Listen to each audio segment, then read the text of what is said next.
Okay, welcome back to Nick Lenz's Comic Corner, classic / non-classic. This is episode number 1374 and Doubleshot number 1268. I have pretty much I have one Marvel trade, one DC trade. First up is the DC trade.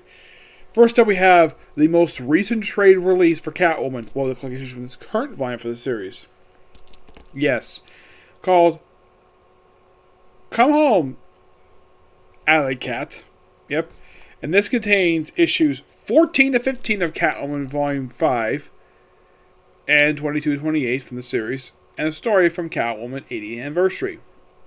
Now, the main writer of these issues is Ram V. I still don't know if Ram V is a male or female person. I have no idea. Now, this writer had taken over, well, initially, if you look at it, 14, 15 is simply fill-in issues, while Julie Jones takes a couple issues before she basically ends her run from issues 16 to 21. Yeah, Ramby take come aboard. Her issue is simply this: Catwoman hired by a mysterious woman to steal some stuff from the police because her husband committed suicide. And then, of course, she basically, while finding the stuff, runs into the Lockup. Yes, the character Lockup. You were thinking, Lockup? Wait, that name sounds very familiar. Didn't he appear in Batman the Animated Series? Yes, he did. And he's a regular fixture in comic books. Oh, yeah, definitely. He's a regular fixture in comic books. I mean, he made his first comic appearance pages of Robin, of all places. And it turns out the mysterious woman is not a woman at all. It's actually Falseface. Yep, Falseface. Now, in the other issues, basically, we debut a new character, Father Valley, who looks like... He kind of looks like Jack... It looked like an older version of Jack Knight from James Robinson's Starman run. Basically with the goggles and the very steampunk type look. He's basically a new villain debut here. But some of the other stuff in here includes, aside from that two-parter, with, of course, Falseface. Now, the other writers in this issue, Renvy is the main writer of these issues. You also have Paula Stubborn, Blake Knockhork, and Sean Murphy. Yes, Sean Murphy, the guy who wrote The Wake and Batman White Knight, The Cursed White Knight, and he was also one of the artists for Black Mirror. Art by Fernell Belico, who is the main artist on here, along with Glenn Tamori, Aki, John Pauline, Juan Ferreira, Marky Alpha. The cover art here is by Julie Jones and Laura Aldridge. Yeah, this by the fact they did work on this, they don't do the interior. Nope. The other stories involving her dealing with some old detective she knew in some other town, in the other town she was in during the Julie Jones run. Yeah, he pops up here as well. And the other stories, well, involving her put on the Batman the Animated Series costume. Yep, she puts on the gray costume for a few issues. Why? Just cuz. And in these issues, she runs into... And you probably gotta think Link Garv make this guy humongously popular. Snowflame! Yep, he's back. Yep, Snowflame. And does he put on the costume? Like, also, we also have, in this story, also have Catwoman going to a gala, where it's attended by, looks like the Riddler, William Talkman, from the Jeff Lemire, he's the Clock King. And looks like Magpie? Yeah, I'm not sure why Magpie is here. We also have Professor Pig. I don't know who this red hair guy is. But yeah, interesting gathering of villains. Gotta praise the artist for this, for his two-page spread. Yep. And look, Catwoman in the Batman Animated Series costume. Yep, this all gray suit. Yep. Yeah, and this, of course, is not the Murray. This is by Blake Narcor and Sean Murphy, who did this story. Yep. Now, here's something people who are fans of the one-shot appearance of Snowflame would love this. Snowflame in his old 90s costume. Yes, it is great to see Snowflame. My only guess is the reason why DC brought the character back, because he's become an online popular. He's got like a cult following. Yes, a character made a one-shot appearance back in the early 90s, and yeah, he's a popular character. So, I guess DC is like, okay, why the heck not? Rest of the stuff here is basically Catwoman. Of course, you have this gorgeous artwork by Fernando Baligo. Yeah, this is gorgeous artwork. I love this artwork. Yes. And with these issues, basically, have to take on the Riddler and the Penguin. Yes, the Riddler and Penguin. Yep. And of course, I'll run to Alleytown, something she was already going back to, thanks to Julie Jones' run. Excuse me, the artwork for this issue, which is done by John Paul Leon. The way this art style looks, it looks like it's very much pulled out of the similar style that Darwin Cook did for his opening arc he did for Catwoman Volume 3. Yes, very similar. So basically, Catwoman basically set up a base there, set up a supporting cast, and of course, well, then here's Father Valley. Yep, this is him.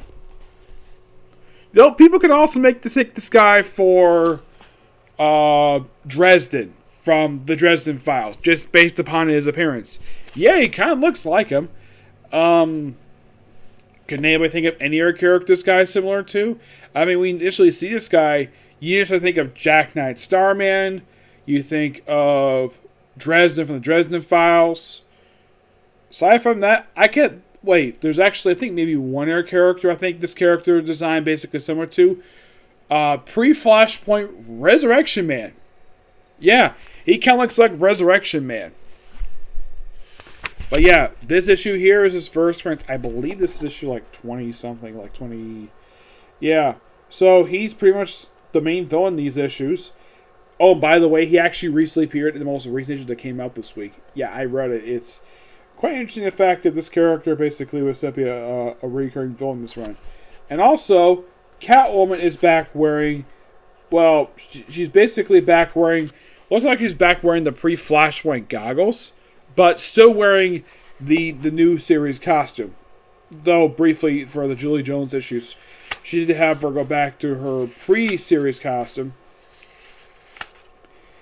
And so, basically, we just get a good setup here for more future stories to tell in the book with Father Valley, which should be quite interesting.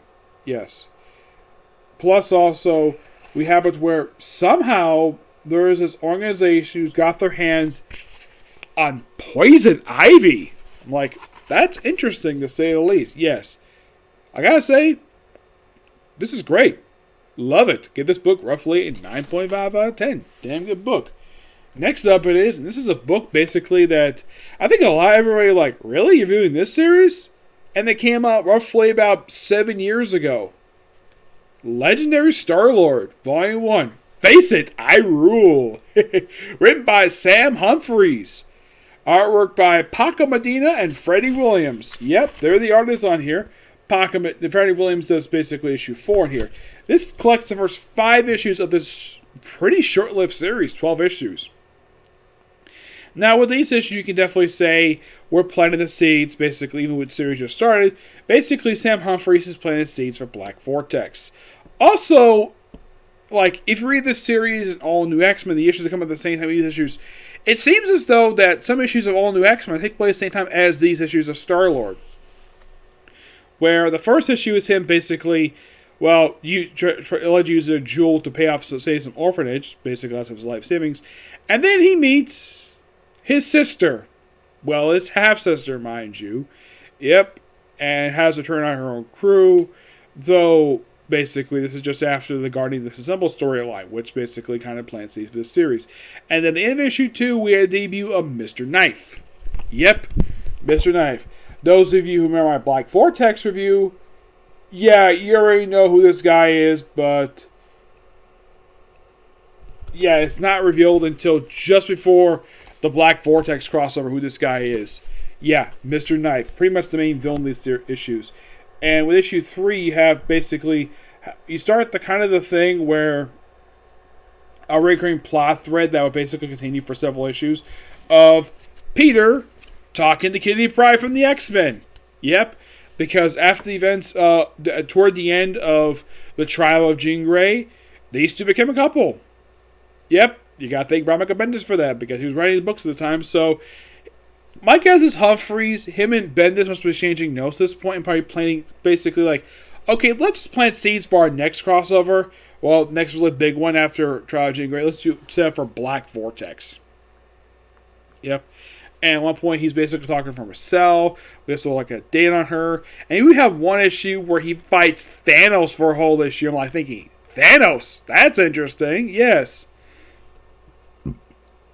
Excuse me. And then, of course, we have it where, oh yeah, let's go find the Black Vortex. And here it is, the comic book debut of the Black Vortex. The very first appearance of this damn thing. From issue 5 of Legendary Starlet. Here it is, the Black Vortex. The very object that became the channel focus of a very underrated crossover. Why do you think it's an underrated crossover, might I ask?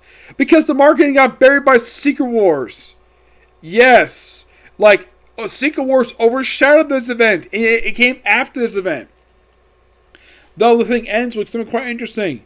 Like, Star-Lord bring in Drax. Yes, frickin' Drax Destroyer. I'm like, this is going to be interesting. Though it might be a bit before I get my hands on the second trip. This is, of course, really good. I give this book a 10 out of 10. It's just really damn good.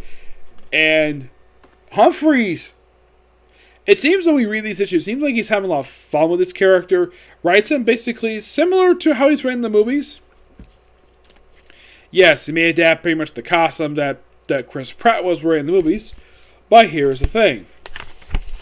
If you're curious though, does he draw him like Chris Pratt from the movies? The answer is no. He's still drawn like he normally has been drawn over the years.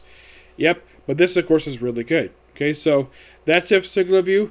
My next reviews are going to be reviews for Yoshima Princess Half Demon and of course the Hidden Edge Only I get into, okay? It's in video.